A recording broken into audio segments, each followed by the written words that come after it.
David Johnston, and Dave and I have worked together on several submarine projects, but the Albacore is the one that we've done most recently and most comprehensively. And I wanted to welcome David here today, and David's going to do his own introduction so that I don't mess anything up. But welcome to David Johnston.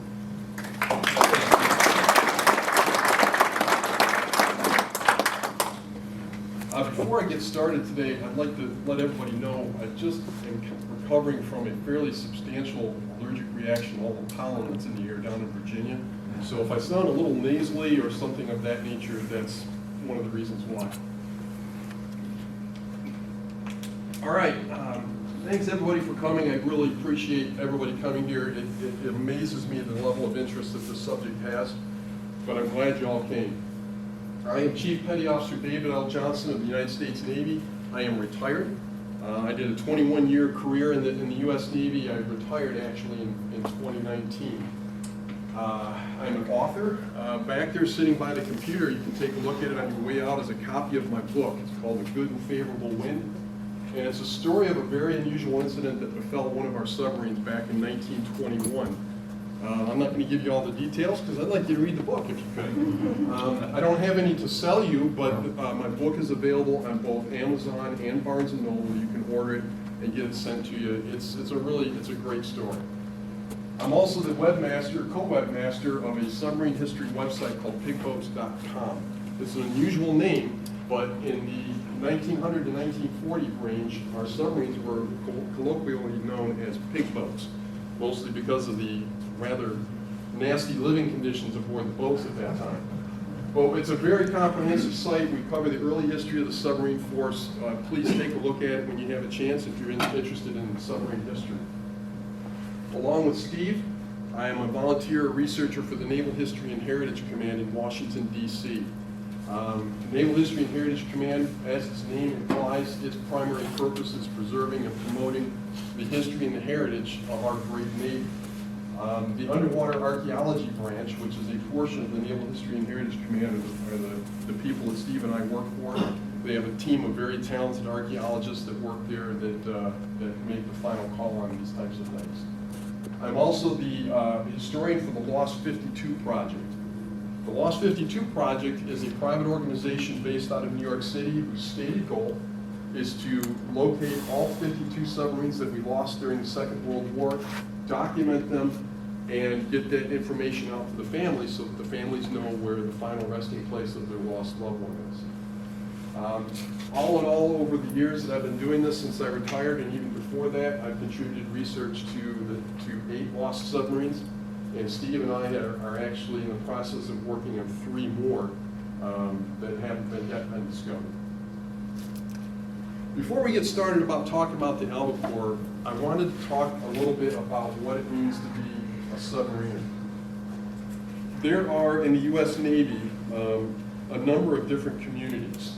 You've heard about naval aviation, you've heard about the construction battalions, the famous Seabees, the special warfare guys, the Navy SEALs, explosive ordnance disposal, the surface Navy, and then last but certainly not the least, you have the submarine service.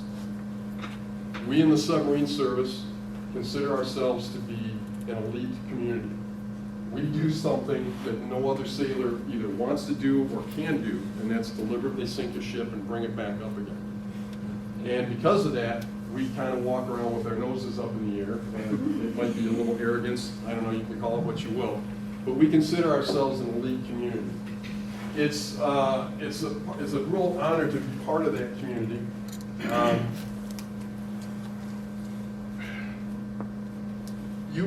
When you're on board a submarine, you have 85 men stuck together in a steel tube for weeks and weeks on end. And that closeness, along with all the machinery that's in there, you tend to develop very close relationships. But the real bond that comes from being a submariner comes not just from the friendships, but from what my friend here, Jim Chrisley, talks about the responsibility and that technical proficiency that submariners have are part and parcel to being on a submarine. Taking a ship and sinking it under the water, it puts it in a very, very unforgiving environment. It's a lot like being on a spaceship. One mistake, one valve turned the wrong way, one misread procedure, and the whole boat goes down. So you have to, as a submariner, more than many other sailors, you have to be able to trust the guy that's next to you, or the guy that's back in the engine room, the guy that's up in the forward torpedo room. You have to trust them.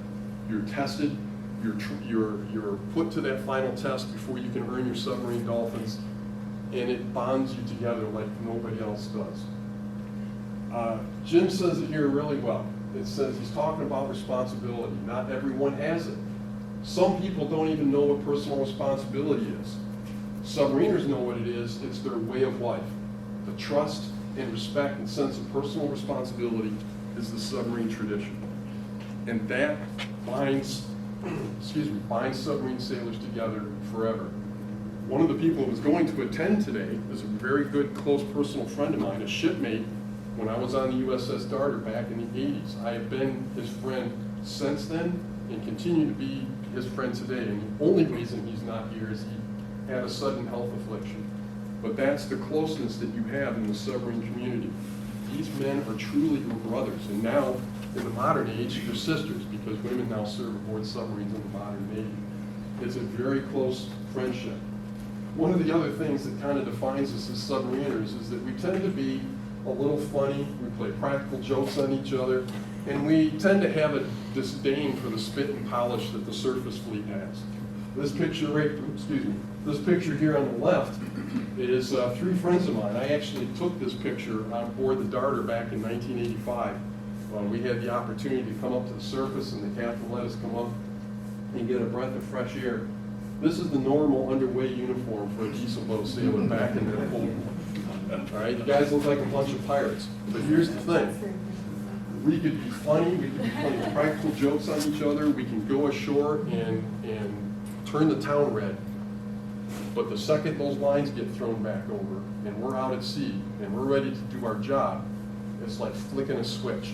You'll have a bunch of knucklehead pirates 1 minute, and the next minute you've got the most professional, the most capable, the most utterly competent sailor that you've ever met in your life, and you trust your life to them. And that's, again, part of that submarine tradition. This photo on the right is actually from the 1920s. This is a K-class submarine. I pulled this from pigbooks.com. And again, it just shows the closeness of the men, the joviality, and the fact that here they are on a 100-year-old submarine, not at that time, but here they are on an old diesel-powered submarine, and this is the mood that they were in. So that's what it means to be a submariner. All right, let's talk about the Albacore for a minute. USS Albacore, SS-218. It was a Gato-class fleet submarine built at the Electric Boat Company in Groton, Connecticut. It was under construction when the war started. It was commissioned just 6 months after Pearl Harbor. Overall, she conducted 11 war patrols, and she accounted for 10 Japanese ships for very nearly 50,000 tons. One of her primary victories over the Imperial Japanese Navy is that she put a single torpedo into the Japanese aircraft carrier Taiho during the Battle of the Philippine Sea, and the ship eventually sank. It's probably more correct to say that the Albacore initiated a series of events that eventually led to the Taiho sinking, because it took several hours for the ship to eventually blow up and sink. But the Albacore's torpedo that struck the Taiho initiated that series of events. She was awarded the Presidential Unit Citation. That is one of the highest awards that a U.S. Navy warship can be awarded, all right? And 9 battle stars, meaning that 9 of her 11 patrols she sank ships on. She departed Midway Island, which was one of our advanced bases, on the 24th of October, 1944, and headed to her patrol area in Japan, or off the coast of Japan, marked here by this red X. These are the Japanese home islands here. The main island here is Honshu. Down here in the southern end, this is Kyushu. When I was on the Darter, I was home ported here in Sasebo, Japan. This is Shikoku, and up here at the northern end of the main islands is Hokkaido. The patrol zone was right here in a little area called the Shirayasaki Sea, and it's right at the mouth of a body of water called the Sagaro Strait. This is the Sea of Japan, and there was a lot of Japanese shipping going on in the Sea of Japan, bringing the home island supplies from China and Korea. and the stuff that didn't go directly into the main islands passed through the Sagara Strait and out to other Japanese possessions. It was heavily trafficked by Japanese shipping, and thus it was also heavily trafficked by our submarines looking for those various ships. Excuse me.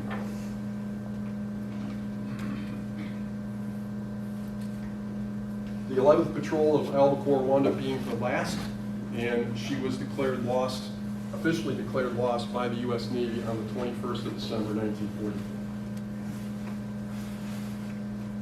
What is a Gato-class submarine?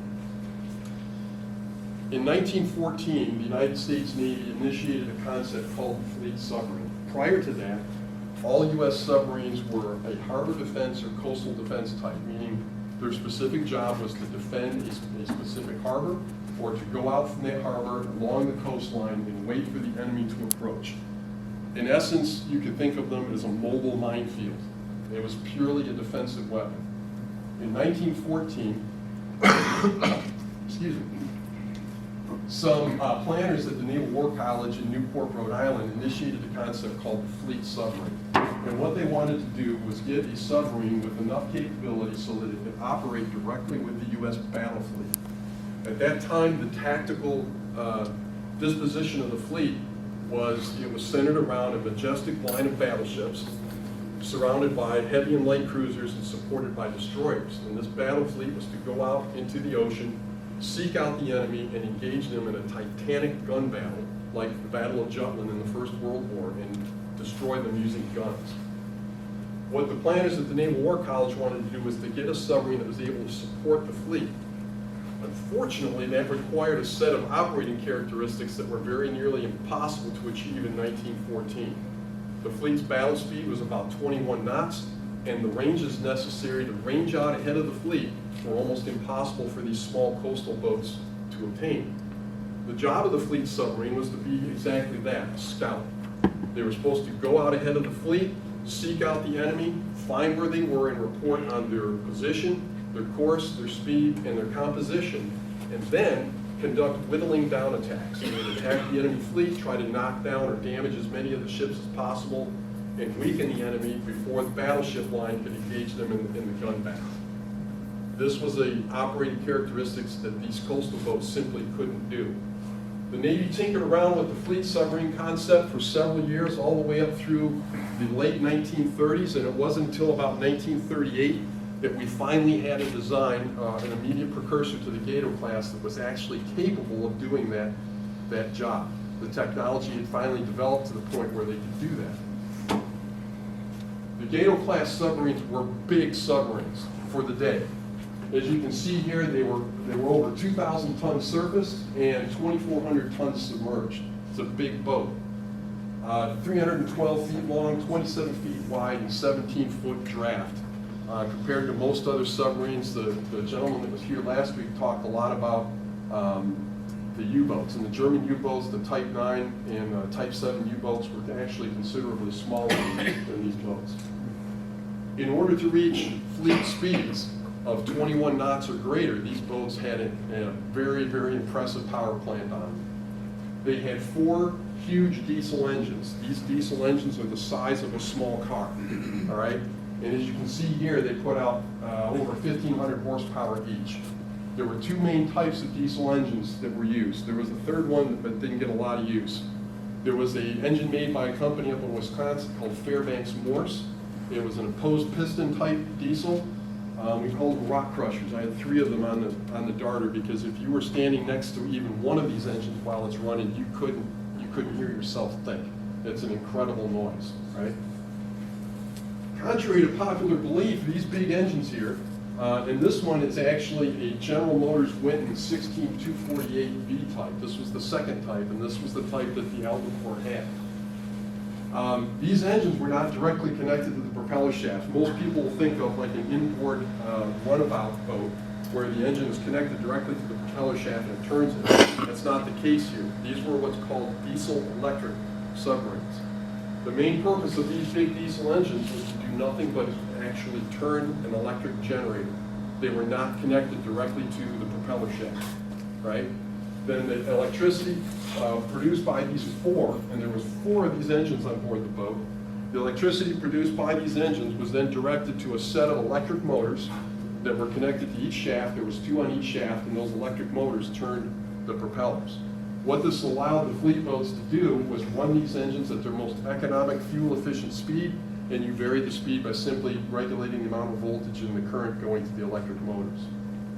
This was for surface propulsion. These were submarines, right? When you submerged, you can't run these big rock crushers because they suck in a tremendous amount of air. So you have to shut the engines down, and how you propel it submerged is using this object here on the right. This is a battery cell. And these you can't see these dimensions very well in this picture, but these battery cells are huge. Think of a AA battery that's the size of a small person, all right? These battery cells were 50 inches tall, they were 21 inches wide, and they were 14 inches deep. And there was 126 of these battery cells in a forward battery compartment, forward of the control room, and another 126 of them after the control room, for a total of 252 of these battery cells, right? So when the submarine dove, the engines were shut down, excuse me, and the stored electricity in those battery cells was then sent to the motors to propel the submarine submerged. The secondary function of these big diesel generators is once the submarine rose back up to the surface, you'd light off these engines right here, and you would recharge the batteries. These were lead acid battery cells, right? So what does this all do for the Albacore? She was capable of maximum speed of 21 knots on the surface, brand new with a clean hull, right? Now later on, as the hull gets fouled with marine growth, that slows down a little bit, but for the most part, they could push her along on the surface at 21 knots. The battery was able to propel these boats at 8.75 knots submerged. This is one area in which I will admit you can probably wrap the designers on the knuckles a little bit. The lead acid batteries were used for a very specific reason, but they didn't have the highest power output in the world. German U-boats were generally a little bit faster, but keep in mind, the German U-boats were also smaller than these fleet boats, right? Range of an astounding 11,000 miles at 10 knots submerged. These boats could start off a war patrol in Pearl Harbor. They could go all the way across the Pacific, a 2-week voyage over to the coast of Japan. They could spend 4 to 6 weeks in the patrol zone off the coast of Japan and then turn around and come back. That's an amazing endurance for a submarine. And do it with the crew comfortable and well fed, with air conditioning and refrigerated food storage, all luxuries that most other submarines didn't have. Talk about test depth. This is something that people are always very interested in. The Gato-class submarines were rated for a test depth of 300 feet. What that means is that 300 feet was the maximum depth that the submarine can operate at routinely and safely without any damage to it. All right, it's the maximum safe operating depth. U.S. submarines of this period were built with a safety factor built into the engineering of their hull of 1.5. So you take that test depth figure, you multiply it by 1.5, and that's the approximate theoretical point at which the hull would collapse due to water pressure. Imagine taking an empty soda can or a beer can in your hand and just going like that. That's an implosion due to water pressure. It's a nasty thing, right? The reality of it is that 300-foot figure was probably a little bit conservative. The Gato-class boats more than likely had a crush depth of somewhere in the neighborhood of 500 to 525 feet. Most would not take the boat that deep, but the hull figure, the safety factor actually wound up being a little bit conservative in nature. The crew. The Albacore existed only during wartime. What you'll see right here when it comes to the crew, you'll see this number vary depending upon which book you're looking at. This is the actual wartime complement of 10 officers and 75 enlisted men. During peacetime, that number would get a little bit lower. Sometimes it would go left or right of 85, but 85 is a fairly typical crew complement. One of the 3 triads of being a fleet submarine is you had to have heavy armament, and the Gato-class boats were among the most heavily armed submarines built anywhere in the world. They had 10 21-inch diameter torpedo tubes, and could carry a total of 24 of these Mark 14 torpedoes as her complement. She had 10 torpedo tubes up forward and 4 in the after torpedo room facing aft, right? 24 torpedoes, it's a heavy armament. These Mark 14 torpedoes, I could do an entire lecture on the Mark 14 torpedo. Suffice to say that on December 7th, 1941, we sent our submarines out to war with a heavily defective weapon. These weapons had a tendency to run in circular patterns and come back at the submarine that fired it. They ran too deep. They wouldn't explode when they hit the target, or they would explode too early. And the Bureau of Ordnance and the Naval Torpedo Station in Newport, which developed this weapon, absolutely refused to believe that there was anything wrong with the torpedo, and really gave the operating forces the old Heisman arm when any criticism came up of the weapon. And it took almost 18 months for the Bureau of Ordnance to pull their head out of the sand and actually acknowledge there was something wrong with the weapon and fix it. Once they fixed it, the Mark 14 torpedo turned out to be an extraordinarily deadly weapon. And in 1943, our submarines really started to shoot the bottom out of the Japanese Navy and the merchant marine. But until then, that's what it was. We carried some other types, the Mark 18 electric and some other types, but the Mark 14 torpedo was the primary weapon. The Albacore and her Gato-class sisters also had a gun armament. The gun armament was used to take on small targets that weren't worthy of a torpedo or targets that had been crippled. She carried a 4-inch 50 caliber gun on the aft deck, and she also carried at the time of her loss 2 20mm automatic cannon that were mounted on gun decks on the conning tower farewell. This here is a very nice photo of the Albacore. It was taken 22 days before she was commissioned. This is in the Thames River in Groton, Connecticut, right off the Electric Boat Company facility. I want to point out a couple of things about this because it's very germane to the later discussion of how we identified the wreck of the Albacore. This is what the Albacore looked like when she was first built and just before she was commissioned in the Navy. And this area right here, this structure sitting on the main deck, is called the conning tower fairway. Inside that structure is a separate cylindrical pressure hull that contained the periscope stations, the torpedo firing equipment, and a helm station, and also the radar stations. And this structure here, the fairwater, was designed to smooth the flow of water around that conning tower. Sticking up above the fairwater, this structure right here is called the periscope shears. That's the structure that was used to support both the 2 periscopes that this submarine was equipped with.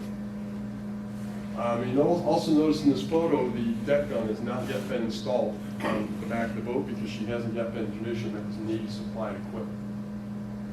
On December 7, 1941, we went out to sea, and almost immediately the submariners realized that the boat had too big of a silhouette. One of the primary advantages that the Japanese had was that their lookouts were extremely well trained, and they had very, very good optics, very good binoculars. And these boats were way too easy to see when they were on the surface. So almost immediately, Pearl Harbor was only hours old, and an effort started within the submarine force to make these boats, make the silhouette at least a little bit smaller, right? They started cutting away portions of the conning tower fairwater. They unplated the periscopes, which when they cut away this forward and this aft end of the fairwater, created 2 really nice gun decks. But that effort started almost immediately. By the time the Albacore was lost, she looked like this. All right? You notice here in the front, that forward portion of that conning tower fairwater has been cut away, and they've got a nice little gun deck sitting there. The after portion of the fairwater has been cut away again. You got a gun there. Underneath this deck was the main air induction valve for the engines. Here's the 4-inch gun mounted on the back. Up here, right there, is the model SJ surface search radar. A tremendous advantage for the U.S. submarines. Japanese didn't have it. Germans didn't have radar. This radar was one of the primary key factors in the success of our submarines in the Second World War. They also had, right about here, they had a second radar that was used to detect aircraft. This picture was taken of the Albacore in April of 1944, and she finished her final wartime overhaul at the Mare Island Navy Yard in Vallejo, California, just north of San Francisco. You can see here in this blueprint, this is a blueprint of her final configuration, and you can see some of the features that I just talked about. The bridge, which is right here, was actually a little bit higher. So actually, in the as-built design, it was about 4 feet higher than what it is here. They actually lowered the bridge, and when they did that, they took some of that plating off the side of the fairwater and exposed a couple of ribs there. You can see that in these photos here, which are close-ups of the fairwater. Here you can see the bridge, and it was originally at this level, right there. They took off some of the plating which exposed these I-beam ribs on either side. Pay close attention to that because you're going to see it here in just a few minutes. All right. Some of the other changes that they did, they took all of the plating off of the periscope shears here, again, to lessen that silhouette, to make it look smaller than what it actually was. Here on the forward edge of the fairwater, they've added this gun deck, and right here is a mount, a tripod mount for a 20-millimeter gun. The gun was normally taken below before the boat died because it wasn't waterproof. Right? Also up here, you can see the SJ radar. It's mounted right here to the forward edge of the periscope. Number 1 periscope is right here. This is number 2 periscope. And right here between the 2 periscopes, you can just barely see it, there's a circular antenna. It's for a radio direction finding set, RDF loop, right? So pay attention to that too, because you're going to see that again. This photo over here, same picture, same view, but from the looking from the stern. You can see again the aft end of the conning tower fairwater has been cut away. In this photo here, also here, you can see another feature that we use to identify the boat. Along the forward edge of the superstructure here are a series of holes that were drilled there. Contrary to popular belief, this part is not inhabited by the crew. That's a free-flooding superstructure. Its main purpose is built on some iron girders above the pressure hull, and what that does is form the walking deck for the crew when the boat is surfaced, right? This all free floods when the boat dives. When these boats were first built back in 1941 and 42, they were rated to go from fully surfaced to periscope depth, which was 65 feet, in 60 seconds. Now that sounds fast, right? But it was way too slow for wartime conditions. If you couldn't get your boat under fast, it's the difference between living and dying, right? So some of these upgrades were meant to make the boat dive faster. And one of those upgrades was drilling these holes in the edge of the superstructure here, which allowed the air that was trapped inside to vent out faster, allowed that superstructure to fill up faster, and make the dive faster. By 1944, the Gato-class submarines were now, with improved training, with improved technical features, these boats could now submerge to periscope depth in 35 to 40 seconds. That's lightning fast for a boat this size. German U-boats were renowned for their quick diving, but you got to remember, a German U-boat was only 3/4 the size of a Gato-class fleet boat. So getting these boats under in 35 to 40 seconds from the time they sounded the diving alarm to the time they were at periscope depth in 35 to 40 seconds is blazingly fast, right? So pay attention to these features here that I point out because you're going to see them again here in a few minutes. So we've talked about what it means to be a submariner. We've talked about what the Albacore did in her, in her war career. Water time.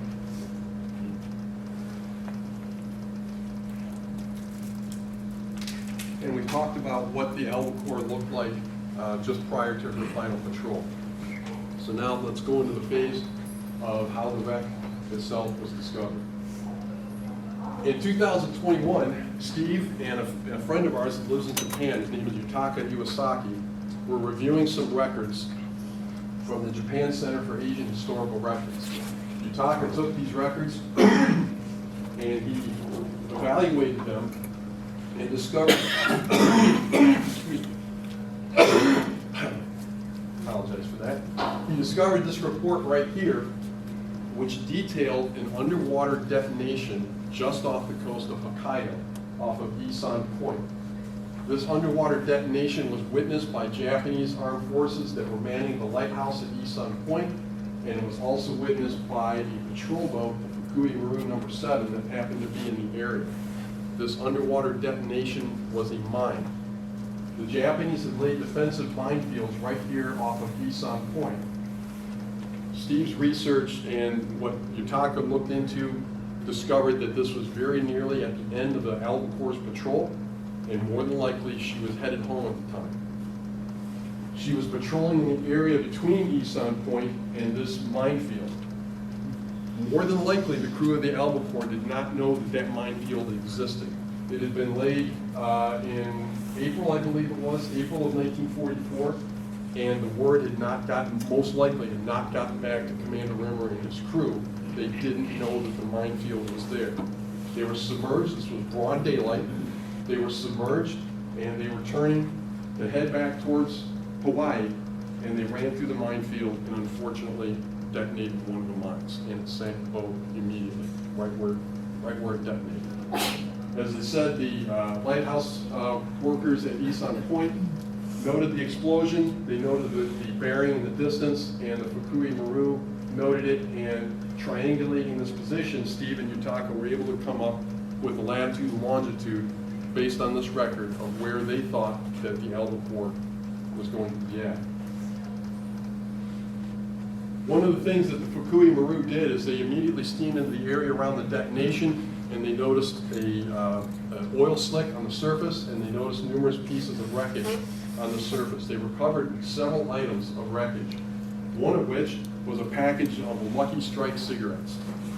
It was floating on the surface. They picked it up. They documented it in the report that it was a package of Lucky Strike cigarettes. Two other things that they recovered were articles of clothing. The submarines were equipped with what's called a foul weather jacket. It was a heavy jacket, zipped up, and it was used to keep the crew warm when you're up topside as officer of the deck or lookouts or something like that. They recovered one of these jackets. The jackets are actually owned by the boat, right? So the supply department on the boat stencils them so that they don't get mixed up with another submarine's stuff. This jacket was stenciled as ALB-5, right? Very much an indication that it came from the Albacore. Another item that they found was a pair of white shorts. Every sailor that goes to boot camp in the United States Navy since the beginning of time stencils their clothing with their initials on it. On most Navy commands, most surface ships, the clothes washing is done in mass. Your whole division gets together, puts everything in a big bag, they send it down to the laundry, and it's washed in mass, and then it's brought back to the division spaces. Well, if your clothing isn't marked, you're going to get somebody else's clothes, right? Which is a pretty real stuff. So you stencil them with your initials, right? They found a pair of white shorts that had the initials ASK in it. Steve worked with our associate over in Hawaii, Charles Hinman, that runs On Eternal Patrol website, who has a listing of every U.S. submariner lost in the line of duty. And they discovered that this gentleman right here, Seaman Second Class Arthur Starr Kruger, was aboard the Albacore at the time of her loss. ASK, right? So at almost the same time that Steve and Yutaka were doing that initial positional analysis and research, which they enlisted me on to do some of the technical evaluation, this gentleman right here, his name is Dr. Tamaki Ura. He is a professor emeritus at the University of Tokyo in Japan. He's also a member of a technological development society in Japan whose purpose is to develop new underwater technology. He had a remotely operated vehicle and a side scan sonar towed sled, and he really wanted to test it out on a real world target. Coincidentally, he was doing almost the same research that we were doing at the same time, and he decided to go and look for the Albacore. And he went to the same general area, he put the sonar in the water, towed it behind his boat, and he came up with this image right here. Got it off the side scan sonar. Looks a lot like a submarine shape. So he took an earlier version of his remotely operated vehicle, put it in the water. This was in May of 2022. He put it in the water, and he came back with images that he thought were the Albacore.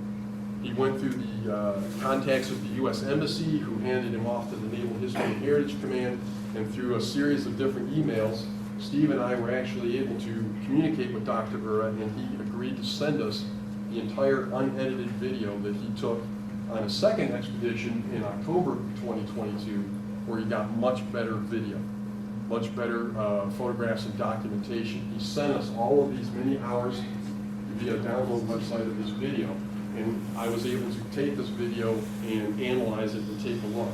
It's very interesting to report that the location that Dr. reported of this wreck that he found was within 1 nautical mile of the prediction of the site predicted by Steve and Utah. So that tells you that we're getting closer and closer to a final identification.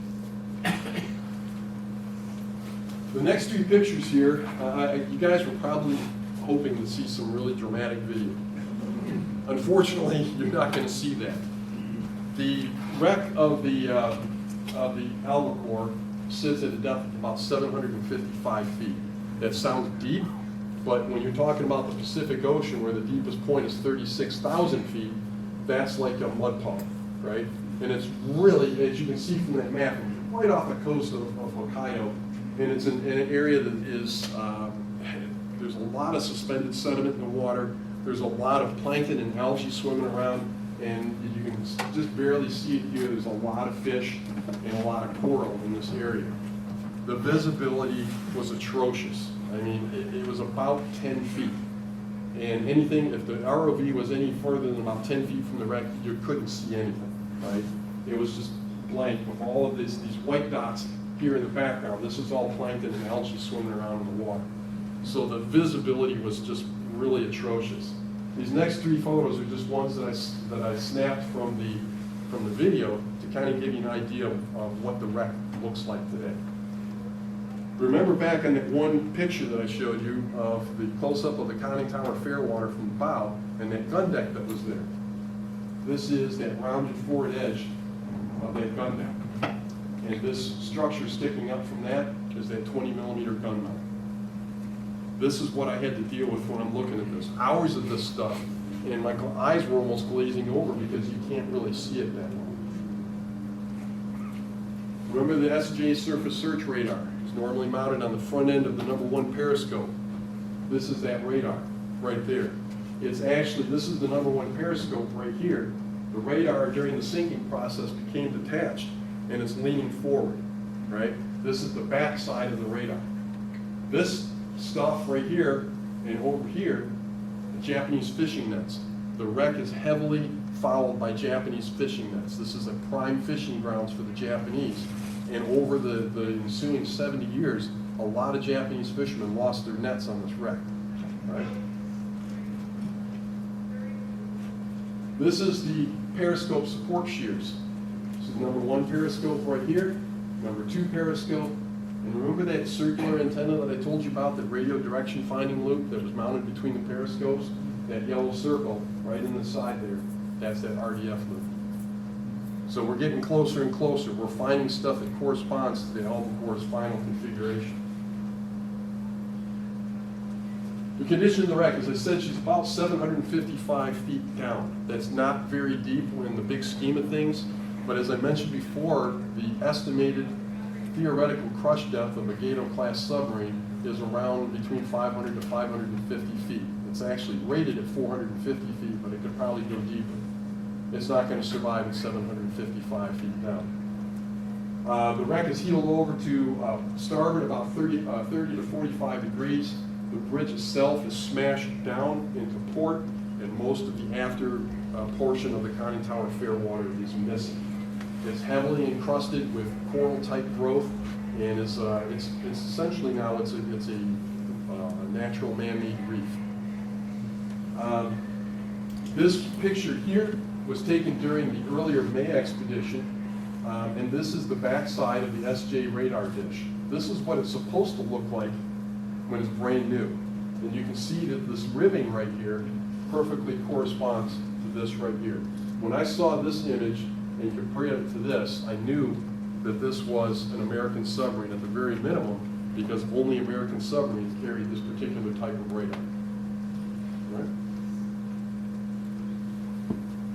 This feature right here, again, going back to that photo, this is where a portion of the conning tower fairwater was unplated in an attempt to lessen that silhouette. And you can just barely see right here, surrounded by that red circle, you can see one I-beam, there's the second, there's the third, and here's the two open spots that you can see right there. Again, strongly indicating that this was a Gato-class submarine in this configuration. Another feature that caught my eye as I'm reviewing the video. This is the hatch leading down into the forward engine room. There was two engine rooms on the Albacore. Two of the engines were in the forward room. Two of the engines were in the aft room. This hatch is leading down to the forward engine room. This is that same hatch right there. And you can see the slats, the teak slats that covered the hatch right there, and the hand wheel. And here you can see that the hatch is partially open. Now, some of you may say, does that mean that the crew possibly escaped? Most likely not. The submarine, after it hit the mine and was heavily damaged, it started to sink through the water column, and when it reached its crush depth, any portions of the hull that weren't already flooded collapsed due to water pressure. And more than likely, the reason that this hatch is partially open today is that internal pressure that was built up as the hull collapsed broke the latches on that hatch and pushed it partially open. The crew would not have survived any of it. Here's another feature that we looked at. Remember those circular holes that were drilled there?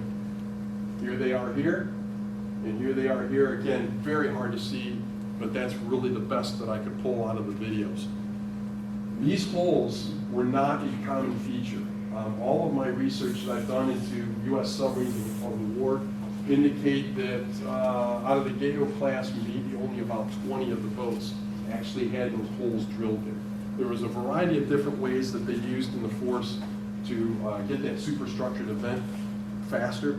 This was one of them, and it was not a common one. When I looked at the other 4 submarines that were suspected to be lost in this same general area, none of them had those holes there. This was the final feature that we used to confirm that the wreck was the Albacore. I wish I had better photos for you, but as you can see, the water conditions were just really, really terrible.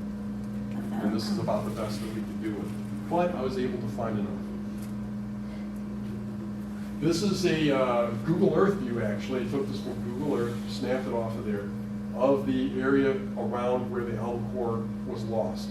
This is the Shirayasaki Sea, the Tsugaru Strait. Over here on this side would be the Sea of Japan, and over on this side would be the vast Pacific, right? This is the northern tip of Honshu and the southern tip of Hokkaido. Here's Isan Point right there, and that's where the Albacore sits today, all right? The other 4 boats that were estimated to be lost in the area are the Pompano, the Pickerel, the Runner, and the Golay. I have to emphasize that these positions here for these 4 boats are highly estimated. None of those 4 boats have been located yet. These locations are estimated, especially the one of the Pompano is highly in doubt, but we know she was lost somewhere in this larger area of the Shirayasaki Sea. When I took a look at the last known photos of these boats, the features that were on those boats did not match the Albacore. That was the final confirming factor to identify this boat as the Albacore. Steve, Yutaka, and myself, we wrote 2 different reports outlining what we found, what our conclusions were, and we turned those into the Underwater Archaeology branch at NHHC. The archaeologists that worked there reviewed them, agreed with our findings, and they passed it on to Rear Admiral Samuel Cox, who is the director of the Naval History and Heritage Command. And on February 16, 2023, an official press release was made by the Department of the Navy confirming that the wreck that was found was actually the Albacore. The factors that Admiral Cox used to make his final decision was the close proximity of the wreck to its predicted location, and the features that were found on the wreck that matched up perfectly with the last known configuration of the Albacore. Right? I'm a technically oriented guy, right? That's my area of specialty. I look at the technology, I look at the history, the configurations and stuff like that. While I was watching this video, I had several almost moments of epiphany as I'm watching this, and I'm realizing that I'm looking at the gravesite of 85 of my shipmates. And it's a very, very sobering thought when you're sitting there and you're looking at this, it's very easy to get technical, it's very easy to distance yourself from that, and that's really one of the defense mechanisms that I use to keep from getting emotional about it. But this is actually the gravesite of 85 American sailors, and it's a war grave. And I had to apologize if I sound overly technical about it. It's just the way that I express myself. But believe me, I wear the submarine dolphins, and the loss of these men hits me as hard as anyone. These were my brothers, and they never made it back. And they gave their lives for all of you, and you should be very proud of them. This is the last known photo of the Albacore's crew. One of the slides that Steve showed a young gentleman by the name of Burton Paul Johnson. Burton Paul Johnson was a Delawarean, one of your fellow statesmen that went to sea for the last time on the Albacore. Burton Paul Johnson is one of the sailors in this photo. This photo was taken on Midway Island at a rest and recreation facility that they called the Gooeyville Lodge. And this was a typical thing. And this again shows you the closeness of these men. They're going out on war patrol. They're about to go into combat against the Japanese, and they took time out to enjoy each other's company, right? Steve did some research on this photo. It is likely that some of the men that made the last patrol, a small number of them may not be in this photo, and some of these men may have been part of the relief crew that helped the Albacore's crew get the boat ready to go on patrol. But for the most part, this is the Albacore's crew. And this was their state of mind when they departed on patrol in November, actually it was October of '44. So, good men, all of them.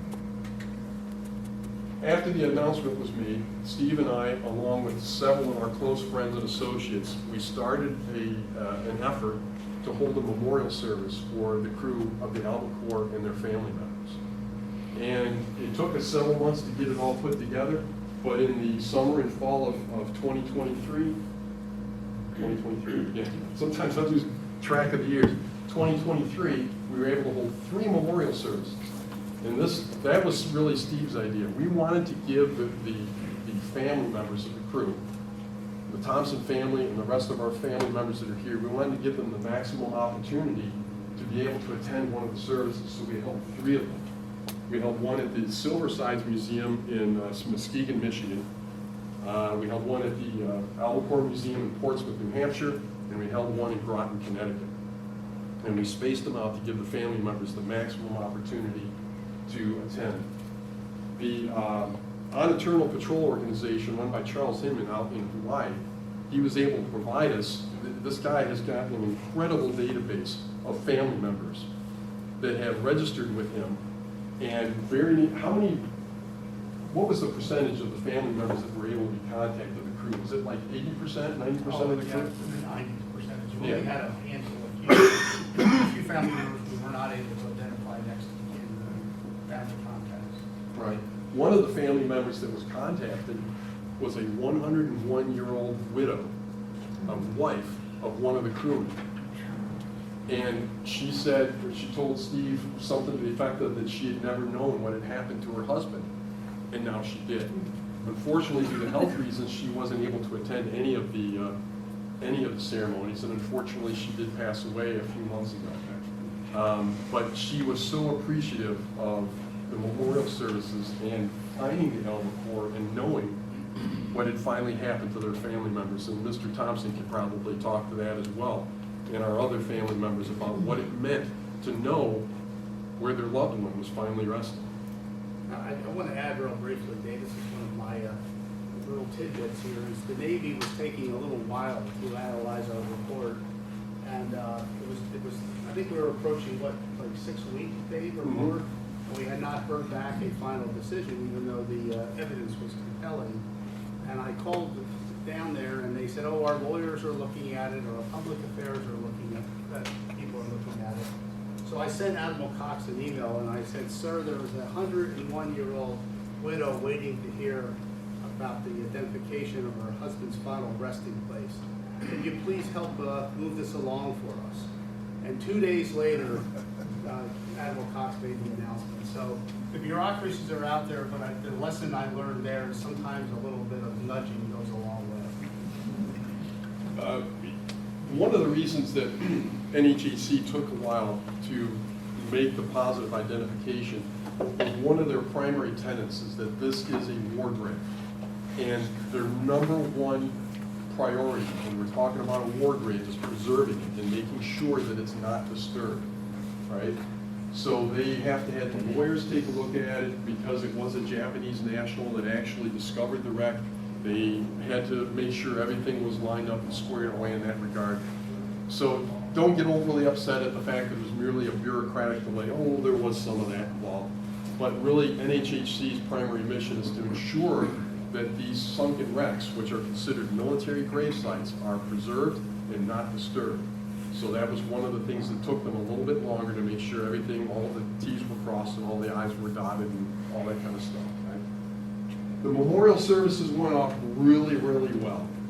It was a lot of work for Steve and I and our friends, but we managed to get them pulled off, and everything went really, really well. These people here attended the Portsmouth service. Yeah, this was from Muskegon.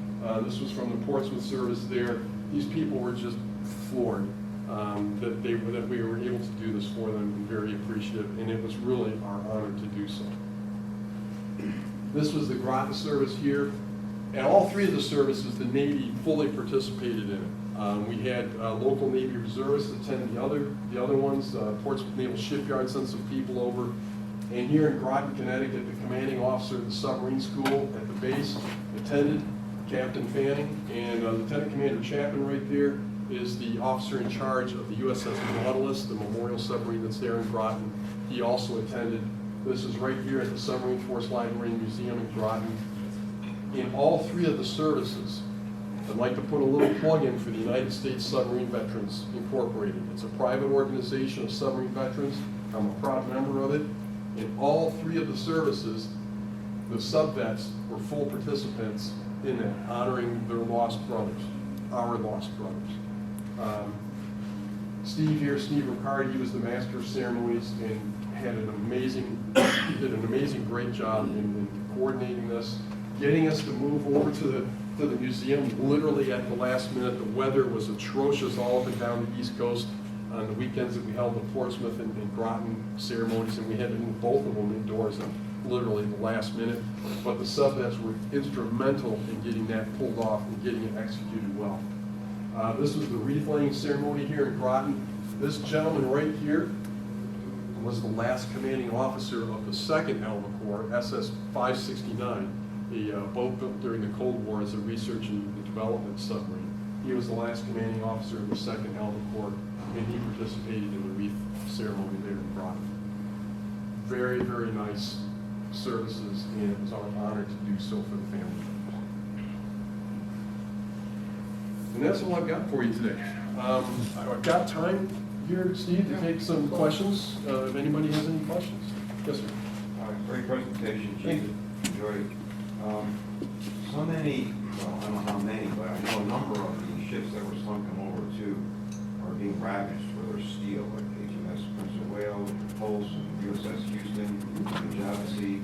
What efforts are being made to preserve the 52 submarines that we're looking for? Well, that we've discovered? The incidences that you're talking about all take place in the Java Sea around Indonesia. It's relatively shallow water. We lost one of our boats there, the Perch. The Perch was discovered about 10 or 12 years ago. Perch was one of those unusual submarines in which there were no casualties. The entire crew made it off the boat before it sank. Very, very unusual. They all wound up being prisoners of war. But the Perch, they discovered it about 10, 12 years ago. They came back about 5 years later, and the wreck was gone.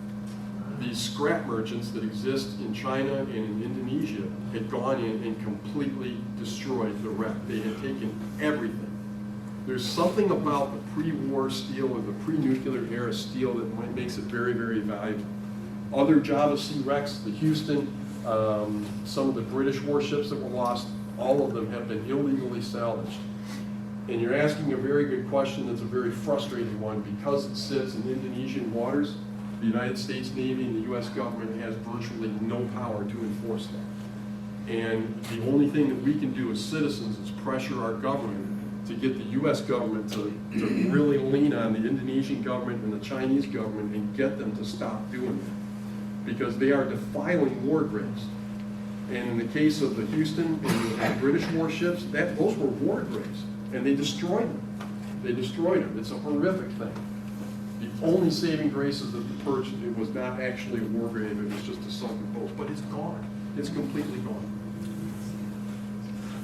Sir? Of the 52, how many? I'm gonna have a brain fart on that. When I can't give you exact numbers, it's somewhere in the neighborhood of 11. Yeah, about a dozen right now.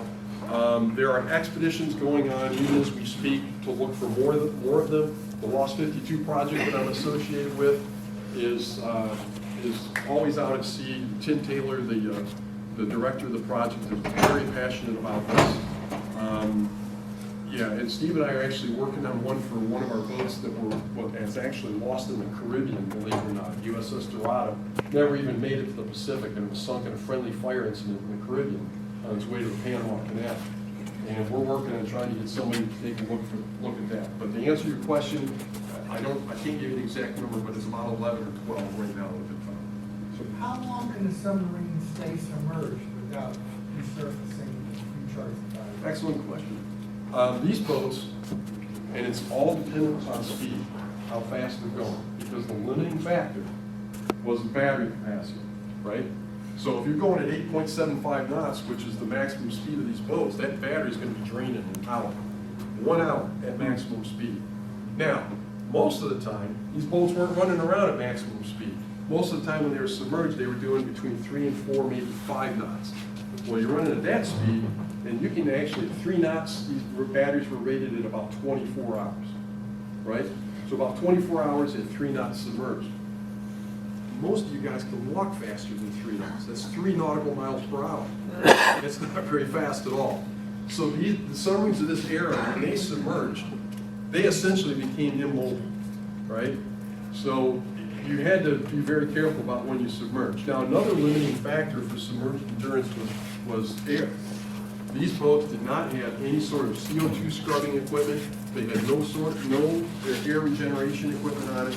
They had compressed air that they could release in, but all that does is raise the pressure and raise the pressure of the carbon dioxide that you're breathing out, making the problem even worse, right? We had one submarine, name is escaping me, had the crap nut charged out of it. They were held down for very nearly 24 hours. And by the time the Japanese finally gave up and left, and they got the boat back up into the surface, the men could barely breathe. So depending upon circumstances, 24 hours for these boats was about the maximum time they could stay submerged. These boats didn't have snorkels? I know you boats have snorkels where they could at least bring in some they could run the diesel engines to recharge the battery. The snorkel in the United States Navy was actually an immediate post-war development. They started experimenting with the Dutch design. Actually, it was the Dutch that came up with the snorkel, not the Germans. The Germans stole it from them. Right in 1945, it was the summer of 1945 when the U.S. Navy started their first experiments with the snorkel. They did not get it perfected in time for World War II. And even the German submarines really weren't equipped with operational snorkels until very late 1944, early 1945. Way too late for it to make any sort of difference. The submarine I was on, the Darter, had a full snorkel set up, and we ran on the snorkel all the time. Yep. Yeah, so I gotta be honest with you, I am blown away that there were 52 submarines lost. I never would have imagined there were that many boats that were lost. Right. With the submarines that took part in World War II, what is the percentage of that 52? Boy, again, I'm not going to be able to quote you out of memory how many boats we put in commission, but it was somewhere in the neighborhood of about 350 submarines that we put into commission before the end of the war, and we lost 52. Now, here's a point of comparison. Excuse me. Point of comparison, the Japanese lost 115 submarines. The Germans lost 786. Don't quote me on that number, but somewhere in that area. Our submarines were very ruggedly built. Almost all of the submarines that participated in the Second World War were welded.